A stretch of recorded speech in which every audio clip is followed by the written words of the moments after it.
മംഗലപാത്തൂരി വെൺകട്ടാലോചിച്ച അനേകമ്മർ വന്നാനേ അവൾക്ക്.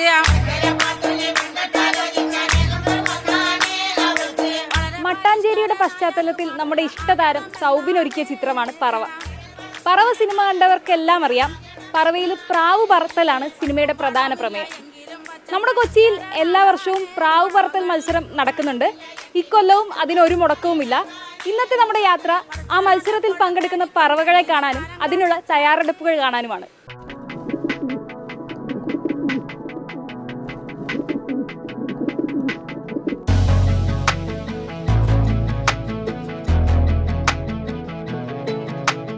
പ്രാവ് പറത്തലിനെ കുറിച്ച് ഞാൻ പറയുന്നതിൽ നല്ലത് ഇതൊരു വികാരമായി കൊണ്ട് കിടക്കുന്ന കൊച്ചിക്കാർ പറയുന്നത് തന്നെയാണ്. ചേട്ടാ, എങ്ങനെയാണ് ഇതൊരു വികാരമായി മാറുന്നത്? എൻ്റെ ഓർമ്മ വെച്ച കാലം തൊട്ട് എൻ്റെ വീട്ടിൽ പ്രാവുണ്ട്, വാപ്പ പറപ്പിച്ചിരുന്നു. പക്ഷേ അന്ന് സാധാ പ്രാവുകളാണ്, ഇന്നതല്ല. പിന്നെ തലമുറ മാറി വന്നപ്പോൾ ഓൾറെഡി പറവപ്രാവുകളായി, മത്സരങ്ങളായി. കൊച്ചിക്കാർ എല്ലാവരും ഇതിൽ പങ്കെടുക്കാറുണ്ട്. കൂടുതലും ഈ മട്ടാഞ്ചേരി ഫോർട്ട് കൊച്ചി ഭാഗത്താണ് കൂടുതലും, നൂറുകണക്കിന് കൂടുകളാണ്. ഈ പ്രാവിനുള്ള ഭക്ഷണവും കാര്യങ്ങളും ഒക്കെ എങ്ങനെയാണ്?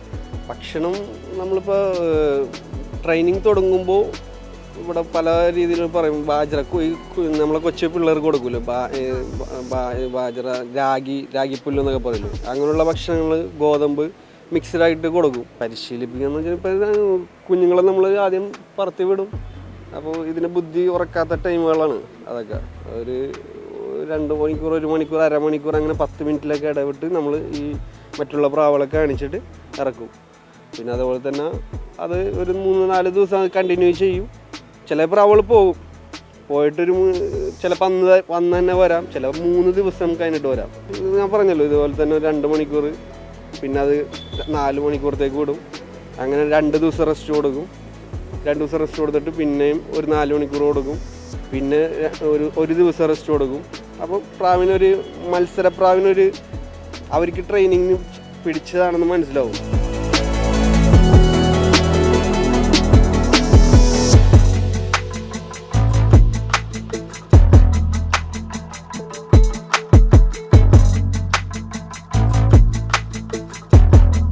ഒരു 60 പേരെങ്കിലും ഈ പറവയിൽ പങ്കെടുക്കുന്നുണ്ട്. അപ്പോൾ അവർക്ക് ഓരോ ദിവസങ്ങളിലാണ് ഓരോരുത്തരെ പറവ വരുന്നത്. കമ്മിറ്റി പ്രൈസ് എന്ന് പറഞ്ഞാൽ 4 പ്രൈസാണ്. ഈ 4 പറവയല്ലോ ഒരാൾക്ക് കൊടുക്കുന്നത്. 4 കമ്മിറ്റിയിൽ 4 പ്രൈസ് ഉണ്ട്. ഫസ്റ്റ് പ്രൈസ് 25,000 രൂപയാണ് നമ്മൾ കഴിഞ്ഞ പ്രാവശ്യം കൊടുത്തിരുന്നത്. സെക്കൻഡ് പ്രൈസ് 17,500 കൊടുത്ത്, തേർഡ് പ്രൈസ് 2,500 കൊടുത്ത്. സമ്മാനത്തിനൊക്കെ അപ്പുറത്ത് ഇതൊരു വികാരമായോണ്ടല്ലേ ഇതിൽ പങ്കെടുക്കുന്നത്? തീർച്ചയായിട്ടും. ഇതിൽ ഇപ്പോൾ അതിലെ പ്രൈസ് മണി കോൺസെൻട്രേറ്റ് ചെയ്താലും പറത്തുമല്ലോ. ഇതൊരു എന്താ പറയുക, നമ്മള് മട്ടാഞ്ചേരിക്കാരുടെ ഒരു വികാരം എന്ന് തന്നെ പറയാം. പ്രാവുകളെ ഇഷ്ടമല്ലാത്തതായി ആരും തന്നെ ഉണ്ടാവാൻ വഴിയില്ല. പൊതുവെ സമാധാനത്തിന്റെ ദൂതന്മാരാണല്ലോ ഈ പ്രാവുകൾ. പ്രാവിനെ വളർത്തുന്നതും അതിന്റെ പരിശീലനവും ഒക്കെയായി കൊച്ചിക്കാർ തിരക്കിൽ തന്നെയാണ്. ഏറ്റവും കൂടുതൽ നേരം ഈ പ്രാവിനെ പറപ്പിക്കുക എന്നതാണ് ഇവരുടെ ലക്ഷ്യം. മട്ടാഞ്ചേരിയിൽ നിന്നും വീഡിയോ ജേർണലിസ്റ്റ് വിനായകനൊപ്പം reporter Anjana Anilkumar, in reporter, Kochi.